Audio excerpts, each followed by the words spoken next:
Индонезияда өтүп жаткан жайкы Азия оюндарында спорттун джиу-джитсу түрү боюнча мелдеште кыргызстандык спортчу Төрөкан Багынбай уулу алтын утту. Ал Бириккен Араб Эмиратынын өкүлү Талип Алкирбини 2-0 эсебинде жеңип алды.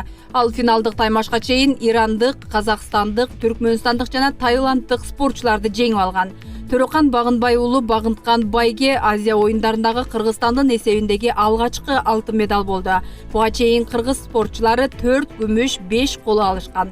Медаль алган өлкөлөрдүн катар тартиби боюнча Кыргызстан 21-орундан 17-орунга көтөрүлдү.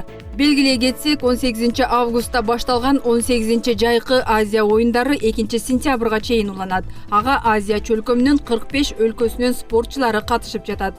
Кыргызстандан барган 150 адам спорттун 28 түрү боюнча күч сынашууда. Жалпысынан программада спорттун 40 түрү бар. Мурдагы мэр Кубанычбек Кулматов дагы бир ай камакта калды. 1-май райондук сот бүгүн анын бөгөт чарасынын мөөнөтүн узартууну карап, 28 сентябрга чейин камакта калтыруу боюнча чечим чыгарды. Бул тууралуу Кулматовдун адвокаты Сергей Слесарев билдирди. Ал сот чечимине нааразы экенин, шаардык сотко даттанышаарын айтты. Ал арада КСДП Кулматовго карата чыккан бүгүнкү сот чечими боюнча пикир билдирүүгө үлгүрдү. Партия Кулматовдун ишинде кылмыш жагдайы көрүнбөйт, иш саясий өңүттө кетүүдө деп билдирди.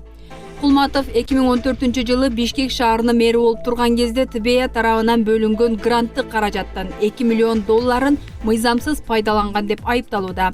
УКМКнын версиясы боюнча ал каражат аймактарга 2 мектеп салууга берилсе, Кулматов аны өкмөттөн мэриянын карамагына калыс орду жаңы конушуна мектеп салуу шылтоосу менен өткөртүп алган.